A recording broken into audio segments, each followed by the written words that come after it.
Tak selamanya diam itu emas, karena diam tak akan membawa perubahan. Satu langkah bisa dilakukan untuk perbaiki negeri yang terabaikan. Berhenti diam, jangan bungkam. Mantapkan pilihan, tegaskan masa depan Indonesia. Wahai Presiden kami yang baru. Tunggu saya Rabu 9 Juli dalam live event Presiden Pilihan Kita. Hari ini merupakan hari terakhir kampanye bagi kedua pasangan calon presiden dan calon wakil presiden sebelum akhirnya akan dipilih oleh rakyat pada 9 Juli nanti. Berbagai upaya telah dilakukan oleh kedua pasangan, tim sukses dan juga relawan. Rakyat beramai-ramai memberikan dukungan untuk capres-cawapres pilihan mereka dengan berbagai cara. Namun kira-kira seberapa efektif upaya yang telah dilakukan dan mengapa Pilpres kali ini begitu besar menarik perhatian masyarakat? Kita akan membahasnya bersama pengamat politik Boni Hargen. Selamat siang. Terima kasih sudah bergabung walaupun sudah habis nonton bola ya semalam habis begadang ya. Iya, kelihatan ini ya. Untuk semua. Nah, ini kegembiraan tidak hanya Piala Dunia tapi juga Pilpres ini karena hari ini nih ya udah debat terakhir, kemudian kita masuk masa tenang. Nah, bagaimana Anda sebagai pengamat nih melihat kemeriahan orang-orang yang begitu antusias sekali untuk mengikuti berpartisipasi dalam Pilpres ini? Tadi di jalan menuju ke sini ya, saya melihat banyak sekali patroli becak yang bertuliskan Jokowi JK dan juga ojek-ojek dan Metro Mini, bis-bis dan sebagainya. Saya kira memang ini momentum terakhir, jadi betul-betul kampanye terbuka ini dimanfaatkan semaksimal mungkin oleh dua kandidat ya.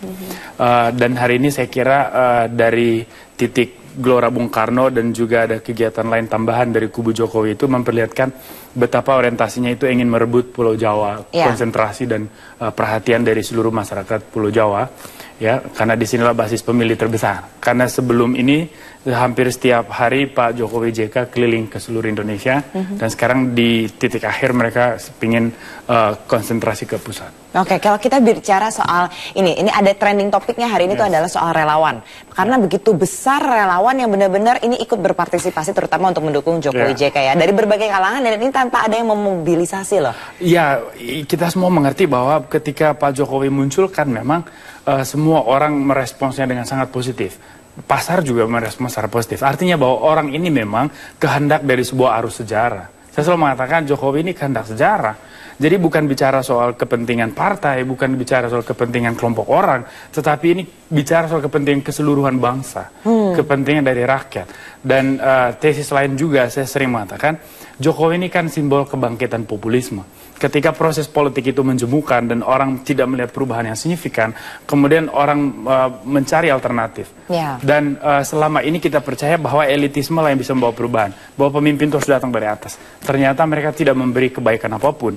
Sehingga ketika Jokowi muncul dan dia datang dari bawah dan merepresentasikan wajah rakyat yang sesungguhnya, maka inilah kebangkitan dari kerakyatan itu sendiri. Nah, argumentasi Jokowi waktu itu saya pernah wawancara beliau, dia mengatakan bahwa ketika di Senayan ramai sekali kan hari Minggu pagi semua orang datang, tidak ada yang memobilisasi. Dia bilang sebenarnya orang tuh bukan mau melihat saya, tapi orang mau melihat perubahan. Persis, karena dengan moto mereka Jokowi adalah kita, itu kan sebetulnya bahwa Jokowi adalah simbolisasi dari keseluruhan hasrat, harapan, keinginan masyarakat. Bahwa inilah bentuk tertinggi dari perlawanan rakyat terhadap sistem yang mandek, yang tertutup, yang tidak membawa perubahan. Jadi ketika orang bicara tentang Jokowi, they are talking about themselves. Right. Jadi bisa mengaca kepada diri mereka sendiri dari apapun background kelas sosialnya atau kelas ekonominya. Otomatis. Makanya saya bilang kemunculan Jokowi bukan sekedar satu pribadi manusia yang Ibu Mega bilang si krempeng itu, tetapi ini adalah simbol representasi dari kemunculan seluruh hasrat kita, keinginan rakyat tentang perubahan. Makanya memang beban besar sekali di pundak Jokowi kemudian setelah 9 Juli kalau beliau terpilih, beban besar adalah bagaimana secara tahap demi tahap dia bisa memenuhi semua ekspektasi itu. Nah, Anda kan dulu sempat tinggal di Jerman ya. Tadi kita juga ada informasi nih di Jerman nih orang-orang tuh ikut juga bikin itu video sendiri. Luar biasa. Itu sebelumnya saya belum pernah lihat loh, waktu 2009 belum pernah ada. Dan ini kan sebetulnya sedikit banyak mengkopi karakter politik ketika Obama muncul dan kita melihat euforia itu muncul di mana-mana. Dan saya kira gejala ini juga terjadi pada Jokowi. Bagaimana mulai dari pewacanaan, dari aspek narasi, Jokowi ini muncul sebagai satu dari 50 tokoh terbaik dunia menurut Time. Terus kemudian juga dia di mana-mana, Globe Asia juga menempatkan dia sebagai manusia pekerja lah, semacam itu yang hebat. Dan gerakan-gerakan pro Jokowi di berbagai titik di seluruh dunia juga bermunculan. Nah itu teman-teman di Jerman juga mengontak saya, yang asli Jerman ya, orang warga Jerman juga mengontak saya di Facebook dan sebagainya dari beberapa bulan lalu, dan mereka mengatakan ayo kita dukung Jokowi, dan mereka tahu bahwa mereka tidak punya hak pilih, tetapi spirit itu kemudian saya kira berkombinasi dengan spirit masyarakat Indonesia di sana sehingga muncul gerakan pro Jokowi. Benar nggak sih, karena kan saya juga mengamati orang-orang yang ada di luar negeri ketika mereka udah keluar dari Indonesia udahlah apatis langsung, udah nggak peduli aja gitu, tapi ketika ini ada orang yang baru kemudian yang dianggapnya adalah kita juga gitu, akhirnya jadi pengen ikut gitu, pengen ikut bersuara. Ya saya kira kamu tahu sendiri Andini, selama kamu di luar juga, bahwa orang bukan apatis sebetulnya, tetapi ada kemuakan-kemuakan yang disadari terhadap sistem politik kita, praktik politik yang memang tidak benar. Karena banyak masalah, banyak persoalan tetapi dianggap normal. Ya itu sebetulnya. Maka begitu muncul orang baru yang dianggap bisa mewakili semua harapan ini, ya euforia itu tidak bisa dibendung. Betul. Oke, kita lihat ini ada kemeriahan juga, euforia juga nih, tapi di Gelora Bung Karno ada rekan saya Zakia Arfan yang jelang konser Dua Jari, berbagai persiapan sudah hampir rampung. Kita langsung saja bergabung dengan Zakia dari Gelora Bung Karno, Jakarta. Zakia, mungkin Anda bisa gambarkan bagaimana nih kemeriahan di sana, sudah sejauh apa persiapan jelang konser Salam Dua Jari? Iya, Andini, menuju pukul 14 waktu Indonesia Barat, di mana waktu akan dimulainya konser Salam Dua Jari. Saya sekarang ini berada tepat di luar dari area Stadion Gelora Bung Karno, di mana di sini sudah ada ribuan orang yang memadati dari berbagai usia, dari berbagai kalangan. Mereka datang kemari untuk menghadiri konser Salam Dua Jari, di mana mereka menyatakan dukungan mereka kepada Joko Widodo dan Yusuf Kala. Dan sambil menunggu pintu gerbang ini dibuka, ada hal yang menarik. Oke, sebelum dimulai ada yang menarik perhatian kami juga di sini, di mana di belakang. Boleh permisi Mas ya, kalau nggak kelihatan nanti pemirsa di rumahnya. Oke, ini ada sebuah mobil yang menarik warga. Jadi sembari mereka menunggu untuk masuk ke dalam area Gelora Bung Karno, mobil ini yang menarik adalah seperti mobil box, namun diberi kaca dan di dalamnya ada gambar duplikat Jokowi JK. Siapapun warga yang datang hari ini, mereka bisa masuk ke dalam dan berfoto seolah-olah mereka berfoto dengan pasangan calon nomor urut 2 Jokowi Widodo dan juga Yusuf Kala. Nah, ini dia. Dan ini adalah salah satu yang menarik dari perhatian warga di sini.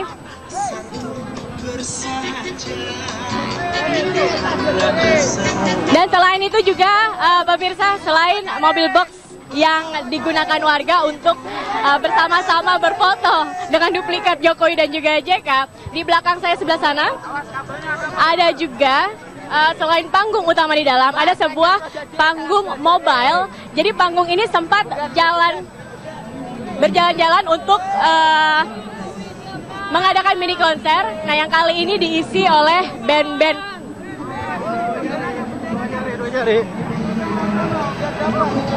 indie, dan banyak sekali tadi band-band indie yang menyanyikan berbagai lagu. Di antaranya mereka juga menyanyikan sebuah lagu yang pasti dikenal oleh masyarakat, Salam Dua Jari, dengan berbagai versi. Ada versi hip hop, ada versi Jawa, dan juga banyak sekali masyarakat yang sembari menunggu sebelum masuk ke stadion, mereka menyaksikan konser Salam Dua Jari. Mereka menyaksikan dulu mini konser yang ada di depan ini. Dan persiapan yang berada di dalam sudah hampir rampung, Andini. Pukul 14 kurang lebih sebentar lagi kita akan terus melaporkan kepada Anda bagaimana jalannya konser Salam Dua Jari. Untuk sementara kembali ke Anda di studio. Zakia, terima kasih, kami akan juga terus kembali ke Anda nanti sepanjang liputan khusus ini, karena sudah meriah sekali nih Bang Boni ini kalau kita lihat itu ya, pada puasa loh, tapi tetap masih heboh di sana. Oke, kita akan juga melanjutkan perbincangan dengan Anda, Boni Hargen, setelah jeda pariwara berikut ini. Tetaplah bersama liputan khusus Presiden Pilihan Kita.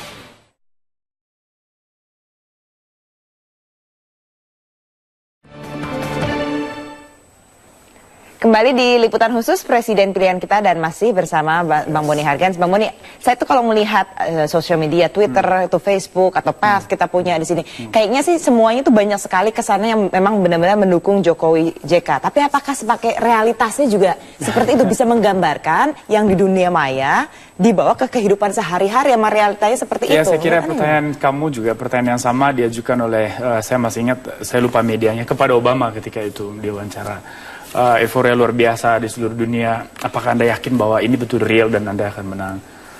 Saya kira jawaban dia jelas ketika itu. Dia mengatakan kalau memang ini kehendak dari masyarakat, dari rakyat, kesempatan itu pasti ada. Dan saya kira jawaban yang sama mungkin ada di kepala Pak Jokowi saat ini. Karena euforia ini kan memang tidak otomatis dan tidak berbanding lurus dengan perolehan suara di TPS nanti. Banyak sekali faktor yang bisa menentukan itu. Tetapi asumsi normalnya bahwa ketika antusiasme itu begitu besar, otomatis dia berbanding lurus dengan perolehan suara di TPS. Artinya kalau misalnya tiba-tiba di TPS dia berbanding terbalik, ada sesuatu yang bermasalah pada sistem pelaksanaan pemilunya. Oke. Dan kita itu lagi tuh balik ke soal sistem pemilu itu. Kita kalau dibandingkan dengan negara maju, tentu Indonesia ini kan masih demokrasi yang muda ya. Dan artinya kita masih bisa banyak sekali kekacauan pada pemilu itu. Seberapa besar kita nih sebagai citizen yang bisa mengontrol ini melihat kekacauan yang ada di ini supaya ya pilihan kita memang nanti akan jadi gitu loh. Sekarang kan semua orang berharap bahwa Bawaslu nanti bisa bekerja seperti malaikat dan mengawasi seluruh proses kemungkinan terjadinya electoral crime, apakah fraud ataukah yang lain.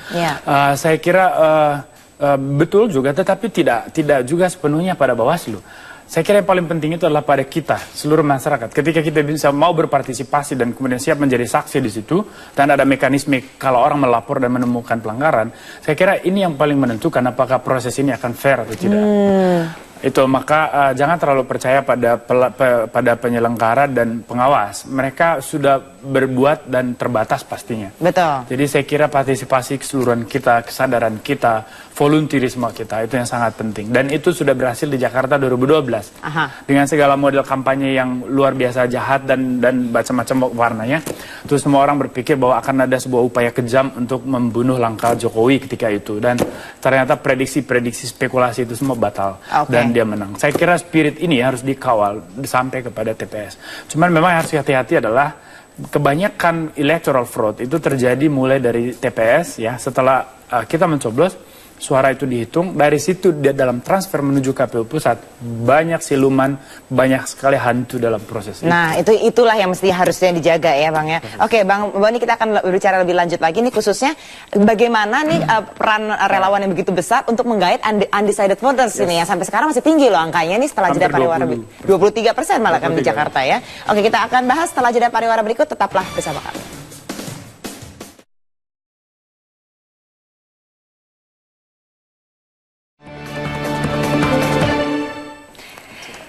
Kembali di liputan khusus Presiden Pilihan Kita, langsung saja Bang Boni, kita nih undecided voter, kita fokus Jakarta deh, katanya Pak Jokowi ini ada 23%. Nah, bagaimana, seberapa efektif dari gerakan-gerakan relawan, baik itu bentuknya karya seni, untuk bisa menggait undecided voter ini, atau bahkan efek Jokowinya sendiri deh? Oke, sebelum saya langsung ke pertanyaan, saya mau mengatakan undecided voters itu sebetulnya bukan pemilih yang belum memilih atau tidak punya pilihan, enggak. Jadi mereka sebenarnya udah punya pilihan? Ya, meskipun sebagian mungkin tidak punya pilihan, tetapi tidak semuanya. Kebanyakan justru dalam apa ya, ketika kami coba mendekati mereka dengan metode yang tidak sistematis lah, tetapi bisa menjadi pembacaan juga, bahwa ternyata mereka punya pilihan, tetapi mereka tidak ingin itu diketahui orang lain. Kenapa itu? Makanya saya bilang itu namanya pertimbangan batin. Dan ada pertimbangan rasional, pertimbangan batin. Dan ini sebetulnya berkaitan dengan situasi politik, pertarungan dua kubu yang memang kelihatan mulai memanas. Saya kira masyarakat middle low itu cenderung tidak mau mengekspresikan pandangan politik. Takut, dan saya kira ini bagian dari budaya politik. Setelah puluhan tahun memang Orde Baru itu dia melahirkan satu masyarakat yang apolitis. Masyarakat yang kultur politiknya masih pada level parokial. Meskipun agak sedikit ke kultur kawula, tetapi saya kira kebanyakan itu tidak mau mengekspresikan pandangan politiknya. Sehingga ketika survei-survei datang menanyakan posisi mereka, saya kira mereka akan cenderung diam. Ya, ini yang kita sebut undecided voters. Padahal sebetulnya mereka itu udah punya pilihan, tetapi disimpan. Oke, nah itu undecided voter yang middle lower class. Nah, bagaimana dengan yang middle upper class? Yang middle up ini saya kira lebih pada karena dia matang dan punya kesadaran politik yang memadai, tentu pertimbangan-pertimbangan dia itu rasional. Misalnya seperti apa tax policy-nya, seperti apa nanti import ekspor di bidang ini, seperti apa kebijakan migas listriknya. Dia lebih spesifik. Dan itu sangat ditentukan latar belakangnya. Kalau dia seorang engineer, pasti dia berpikir nanti seperti apa kebijakan di bidang keinsinyuran, keteknikan. Karena mungkin saja dia bukan target voternya dari Jokowi, misalnya dia tidak butuh kartu Indonesia Pintar, kartu Indonesia Sehat, ya kan? Oke, kita akan lanjut lagi nih perbincangannya makin seru di liputan khusus Presiden Pilihan. Kita akan hadir sesaat lagi setelah Headline News pukul 14 waktu Indonesia Barat.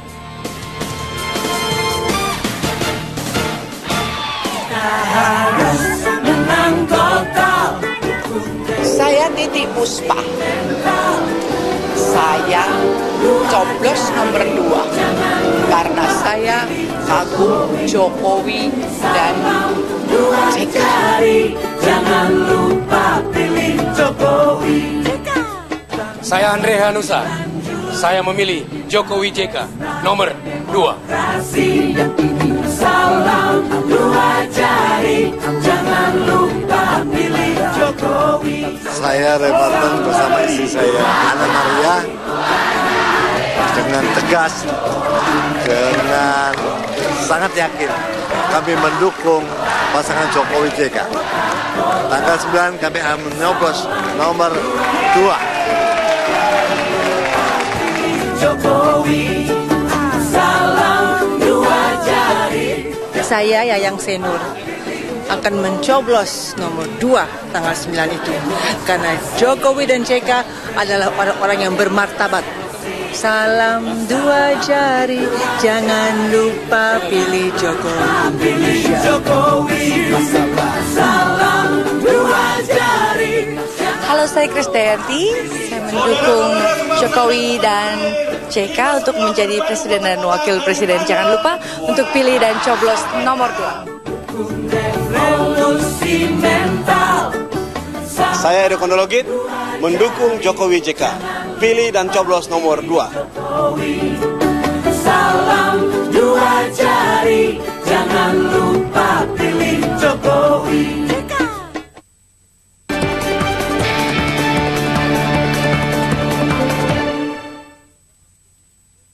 Kita kembali di liputan khusus Presiden Pilihan kita bersama Bang Boni Hargens. Bang Boni, ini kita sudah crunch time lah ya, kalau istilahnya tanggal 9 sudah sebentar lagi. Sementara kalau kita lihat tadi yang Anda katakan kalau apa yang terjadi di dunia maya bisa diaplikasikan ke dunia nyata, tapi itu balik lagi orang-orang harus percaya lah itu ya kalau itu bisa terjadi gitu. Nah, tapi kita lihat di sini demografiknya Indonesia sendiri kan tidak hanya di urban areas, tapi juga ada di rural areas. Nah, bagaimana gerakan-gerakan yang dilakukan oleh masyarakat yang ada nih di urban areas ini bisa nyampe nih ke dalam-dalam gitu? Ya, sebetulnya masyarakat pedesaan itu dia cenderung mengikuti arus sentimen pada kelas menengah. Jadi pada kelas menengah yang sadar politik, ya pandangan mereka biasanya dengan gampang bisa memobilisir pandangan-pandangan atau persepsi masyarakat pedesaan. Karena kelas menengah yang ada di perkotaan juga kebanyakan datang dari desa. Artinya ada koneksi di situ. Nah, koneksi antara kelas menengah dan pedesaan ini yang selalu menjadi medium saluran transfer persepsi itu. Jadi bisa dikatakan kalau media ramai mengangkat si A, otomatis juga sampai ke desa, mereka sentimen positif ke si A. Jadi mengikuti tren gitu ya? Dia mengikuti tren masyarakat kita, karena dia tidak punya pandangan politik permanen yang ideologis, fanatik semacam itu. Meskipun ada segmennya, misalnya di PKS ada, di PDP ada, ya 1-2 di partai lain. Tapi mayoritas partai politik kita tidak punya pemilih seperti ini. Dan masyarakat kita tidak terbiasa terbelah secara ideologis. Sehingga masyarakat kita ini kebanyakan dia menjadi volatile voters atau dia swing voters. Yang dia bisa migrasi dari satu pemilu ke pemilu yang berikut. Dia pindah partai dan seterusnya, pindah figur. Nah, tingkat volatilitas yang tinggi ini itu mencerminkan tidak stabilnya persepsi politik mereka. Nah, bagaimana pemilih pedesaan ini bisa diikat? Saya kira itu sangat ditentukan oleh sosok, figuritas, siapa orangnya. Lalu kemudian baru bicara soal bagaimana ekspresi publik dia, penampilannya, omongannya. Jadi udah nggak menyangkut ke partai politik lagi ya, udah benar-benar figur saja ya? Bukan ke partai, karena ini pemilihan langsung ke figur. Jadi sangat mungkin misalnya pemilih PAN banyak ke pilih Jokowi, atau pemilih Golkar banyak ke Jokowi ketimbang atau PKS juga misalnya. Persis. Jadi partai-partai ini juga tidak bisa begitu optimis bahwa hitungan instrumental mereka, kami sudah punya perolehan sekian legislatif, kami akan memenangkan pilpres ini. Enggak bisa. Nggak bisa misalnya, oh Golkar menguasai Indonesia Timur, otomatis Indonesia Timur akan memilih yang pilihan Golkar. Nggak bisa seperti itu juga trennya. Ini betul-betul konstelasinya sangat baru dan berbeda dengan legislatif kemarin, pemilu legislatif. Nah, oke, Bang Boni, kita akan bergabung dulu. Ini ada rekan saya di Cirebon, di mana hari terakhir masa kampanye Pilpres 2014, Jokowi JK Center menyelenggarakan tutorial atau pelatihan berhijab. Pelatihan ini digelar di Kabupaten Cirebon, Jawa Barat, dan dihadiri ratusan ibu-ibu. Kita ikuti laporan selengkapnya oleh Dade Salampesi dari Cirebon. Dade, bagaimana kemeriahan dari pelatihan di sana? Andini, kemeriahan begitu terasa saat ratusan ibu-ibu dari berbagai kelompok pengajian atau majelis taklim yang ada di Kabupaten Cirebon mengikuti pelatihan atau tutorial hijab yang diselenggarakan di Desa Sukanegara Kidul, Kecamatan Sukanegara, Kabupaten Cirebon, Jawa Barat. Pelatihan ini diselenggarakan oleh Jokowi JK Center. Selain diadakan di Kabupaten Cirebon, pelatihan serupa juga diselenggarakan di beberapa kota lainnya yang ada di Jawa Barat, seperti di Sukabumi, Garut, dan juga Kabupaten Cirebon sendiri. Selain itu, pihak panitia berharap dengan adanya pelatihan bagi ibu-ibu ini dapat menjadi kader ataupun komunikator yang baik, sehingga dapat menyampaikan pesan minimal kepada keluarganya untuk ikut mencoblos pasangan capres-cawapres yang mereka usung, yaitu Joko Widodo dan juga Yusuf Kala. Selain diadakan pelatihan penggunaan jilbab, ibu-ibu ini juga diberikan lomba-lomba dengan hadiah yang menarik, dan acara ini ditutup dengan doa bersama demi kelancaran pemilihan presiden pada 9 Juli nanti. Selain itu, mereka juga berdoa agar pasangan capres-cawapres nomor 2, Joko Widodo dan Yusuf Kala, dapat memenangkan pemilu sehingga dapat memerintah bangsa Indonesia untuk periode 2014-2019. Dan inilah kutipan pernyataan dari panitia Jokowi JK Center. Ya, jadi pertemuan hari ini memang khusus untuk ibu-ibu, berkepentingan bahwa ibu-ibu ini bisa menjadi komunikator yang baik untuk keluarganya, untuk mengajak coblos nomor 2, lapisan di keluarga, di tetangga, untuk pemilu damai dan menolak golput. Dan sekarang hari ini di Kabupaten Cirebon, yang insya Allah Kabupaten Cirebon benar-benar bisa menjadi lumbung suara bagi pasangan Jokowi JK, khususnya yang di sini adalah targetnya pemilih perempuan, seperti itu. Untuk sementara sekian laporan saya, Andini, kembali ke Jakarta. Dade Salampesi dari Cirebon, Jawa Barat, terima kasih. Tadi Mas Bamboni, tadi kita lihat ini ibu-ibu yang ikut. Benar nggak sih ada teori kalau kita menargetkan ke ibu-ibu, ini satu keluarga akan ikut nih gitu. Kalau misalnya targetnya itu ibu-ibu gitu, dia bisa bawa itunya. Betul, itu pembacaan sosiologi politik. Karena apa? Di dalam rumah tangga itu kan ibu masih punya otoritas meskipun tidak sebesar bapak ya dalam masyarakat patriarkal ya.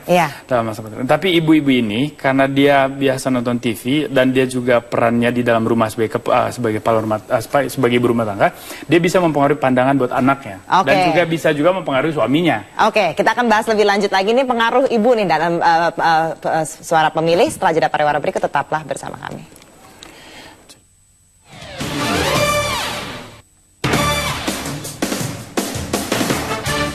Jokowi menawarkan government yang transparan.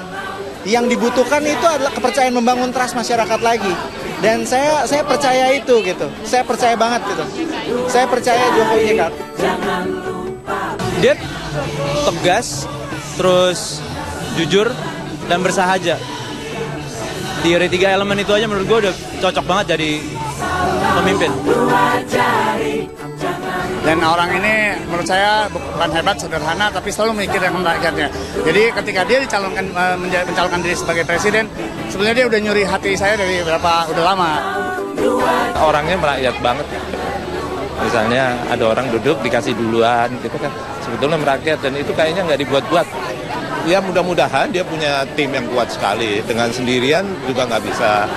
Dengan nggak didukung rakyatnya juga nggak bisa. Makanya justru kita mengajak rakyatnya itu untuk ini merubah mental mereka untuk mendukung demi rakyat Indonesia. Jangan lupa pilih Jokowi.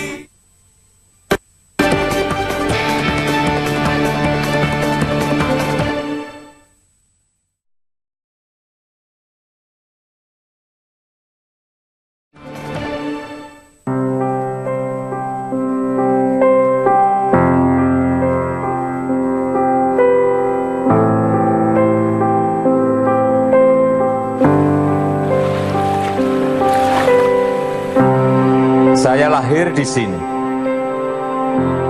Saya besar di sini. Saya dididik di sini. Dan saya seutuhnya adalah Indonesia. Saya tegaskan, saya dan Pak JK siap memimpin Indonesia. Bahwa saya hanya tunduk kepada konstitusi, hanya tunduk kepada kehendak rakyat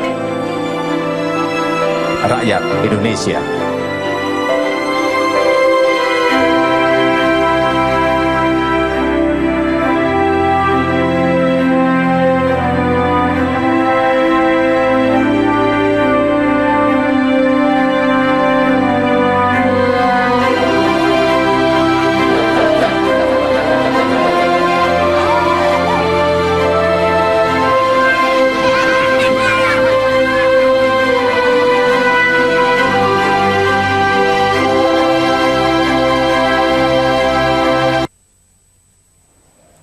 Kalau lihat video itu kayaknya Indonesia tuh cantik sekali ya. Iya makanya. Tapi spirit bahwa Jokowi memang kita itu begitu nonjol. Gitu. Dan ini ditunjukkan di situ ya, karena memang dari keberagaman itu ya, yang dan pernyataan Pak Jokowi sendiri juga kan, yang tadi dikutip di dalam video itu juga memang betul-betul dasar dari pandangan dia tentang Indonesia. Dan di situ memperjelaskan kepada kita bahwa tesis Jokowi adalah kita, ya persis di situ. Dan itu merepresentasikan dari Sabang sampai Merauke gitu tadi ya Bang ya. Bang, ini kita berbicara hari ini, selain itu sebentar lagi sudah masuk masa tenang, hari ini debat terakhir nih. Debat terakhir, debat capres, cawapres lagi, salah satunya pangan, kemudian ada energi, dan juga lingkungan. Masalah-masalah yang sebenarnya tuh tidak akan pernah selesai kayaknya gitu. Tapi kita mengharapkan kita akan mendapatkan konsep-konsep yang lebih jelas lagi dari antara dari dua debat ini. Nah, apa yang nantinya bisa ditawarkan oleh capres-capres ini untuk membenahi, misalnya Anda kan selalu sudah menulis buku nih soal mafia migas gitu misalnya. Dan ini juga dibahas terus kan mafia migas ini. Kira-kira apa ya Bang ya yang bisa nantinya tuh konsep seperti apa yang bisa ditawarkan untuk memberantas mafia migas gitu misalnya? Persis. Jadi pertama kita punya masalah yang sangat serius dari isu lingkungan, terus masalah energi ya. Kita dalam konteks energi ini tidak hanya bicara krisis listrik, kita tidak hanya bicara soal kelangkaan minyak, tapi kita bicara soal mafia migas. Karena sebetulnya disinilah sumber terbesar dari kerugian negara. Disinilah sebetulnya perampokan terhadap negara, pembajakan terhadap negara secara serius dan sangat fatal. Dan sudah berlangsung lama juga. Berlangsung lama dan kita tidak pernah tahu. Jadi bangsa yang begitu kaya kemudian masyarakatnya miskin, itu paradoks yang lahir karena munculnya persoalan-persoalan serius seperti ini. Saya kira ini tantangan besar buat dua kandidat ini nanti. Kami sendiri melakukan investigasi yang serius soal mafia migas. Ya, dan bagaimana pergerakan mafia migas dalam Pilpres kali ini, ini memperlihatkan sebetulnya dalam buku ini betapa penguasaan politik itu selalu berbarengan dengan penguasaan ekonomi, dan proses Pilpres ini adalah proses pertarungan kapital juga, dan itu bisa dibilang kalau misalnya kelompok mafia yang sekarang bercokol di satu kandidat capres ini menang, maka proses perampokan terhadap negara, pengerukan energi negara, mineral dan sebagainya ini akan berkepanjangan. Dan ini akan mewarisi kemiskinan struktural yang juga berkepanjangan untuk masyarakat Indonesia. Tapi memang mafia migas itu selalu bercokol kan kepada salah satu otomatis, calon. Karena otomatis begitu. Yes. Meskipun mereka coba secara proporsional membagi uang-uang politik itu ke berbagai kubu, tetapi yang menarik pada fenomena Pilpres 2014 ini, apa tuh Bang yang menarik tuh? Kelompok mafia ini mengumpul pada satu poros, dan saya kira di sini juga dasar kenapa begitu optimis kelompok sana yakin bahwa mereka bisa menang, karena memang kekuatan kapital yang begitu besar. Dan kalau saya tidak salah juga Pak JK dalam salah satu debat menyatakan sempat terucap menanyakan soal mafia migas kepada Hatta Rajasa. Kepada Hatta Rajasa, karena dia sendiri juga mungkin sadar akan adanya hal itu gitu ya, akan adanya mafia migas di salah satu kubu gitu misalnya. Yes, dan ini sebetulnya pertanyaan Pak JK itu tidak tanpa dasar. Karena KPK sendiri, ini kami kutip di dalam belakang buku, KPK mengatakan Hatta harusnya sampaikan soal mafia migas kepada KPK. Nah, di dalam temuan kami ya, ada sejumlah perusahaan, termasuk perusahaan Artindo-nya Pak Hatta yang dipimpin oleh anak beliau, Reza Rajasa. Saya kira itu juga perusahaan yang bersinggungan dengan banyak perusahaan besar lain dari luar yang kita asumsikan dan sampai sekarang kita temukan juga bahwa di sana banyak mafia bercokol. Oke. Nah, saya kira di sini persis letak relevansi pertanyaan JK ke Pak Hatta pada saat debat Wapres minggu lalu. Saya ingin bahas lebih lanjut lagi soal temuan-temuan apa yang ada Anda temukan, tapi setelah jeda pariwara berikut tetaplah bersama liputan khusus Presiden Pilihan Kita.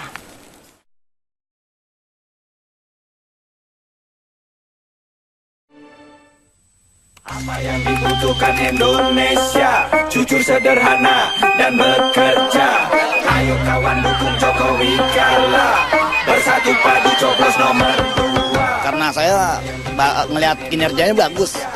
Udah gitu pokoknya dibilang orang bilang katanya Jokowi kinerjanya belum rampung, udah mau jadi ini, udah mau jadi itu. Saya tetap bersikukuh nomor 2. Namun hatinya tulus, sinar harapan dengan kerja nyata, kau jawab keraguan. Itu dari rakyat. Mukanya pun muka lembut gitu. Kayaknya kalau ngomong juga seadanya, nggak neko-neko. Enak lah. Apalagi saya udah berapa kali ketemu di pasar sini, sering ke sini. Udah berapa kali dia jalan-jalan ke pasar sini. Dicari, coba tanyakan di dalam hati. Rekam jejaknya sudah pasti. Orangnya sederhana, merakyat, dan visi misinya insya Allah ini akan dijalankan dengan benar. Dan bekerja, ayo kawan dukung Jokowi kalah, bersatu padu coblos nomor 2. Ya Bang Boni, sayang sekali kita sebentar lagi juga harus sudah menutup liputan khusus ini. Tapi apa yang nantinya harus diangkat? Ini karena kan memang yang masih ada dulu sempat ada di pemerintahan pusat lama kan Pak Hatta Rajasa yang bersinggungan dengan pangan, energi, kemudian juga lingkungan gitu. Apa yang kira-kira harus ditanyakan ini permasalahan-permasalahan yang ada terutama di migas nih misalnya? Dalam konteks energi, saya kira pertanyaan penting satu misalnya soal renegosiasi Freeport misalnya, atau soal pembangunan kilang minyak karena kilang kita baru 2 di Bontang sama di Jakarta. Terus kemudian ini ada korelasinya nanti dan krisis minyak. Terus kemudian juga kait masalah seperti hilirisasi mineral dan sebagainya. Persoalan-persoalan seperti ini mendasar, termasuk krisis listrik itu juga harus dipenting. Petral harus juga ditanyakan. Betul. Karena bagaimanapun petral ini satu titik perhentian atau satu halte bagi para mafia juga harus jujur. Dan ini juga nanti harus ditanyakan soal posisinya. Dan ini juga diketahui pasti oleh tentunya Pak JK ya, karena waktu itu Pak JK juga sempat menembak waktu itu ya. Dan sebetulnya jangan salah, Pak Hairul Tanjung, Pak Dahlan Iskan banyak juga tahu banyak informasi misalnya soal blok Mahakam, terus yang lain-lain. Jadi saya kira mereka-mereka ini yang ada di posisi kedua kandidat ini, apakah di Prabowo atau Jokowi, ini harusnya bisa banyak memberi input kepada dua kandidat ini sehingga perdebatan nanti malam benar-benar membahas masalah yang real dan membicarakan solusi ke depan. Baik, kita juga harapkan akan ada perdebatan yang lively tentunya ya, karena debat terakhir, debat Capres-Cawapres. Bang Boni, terima kasih banyak sudah bersama dengan kami di liputan khusus Presiden.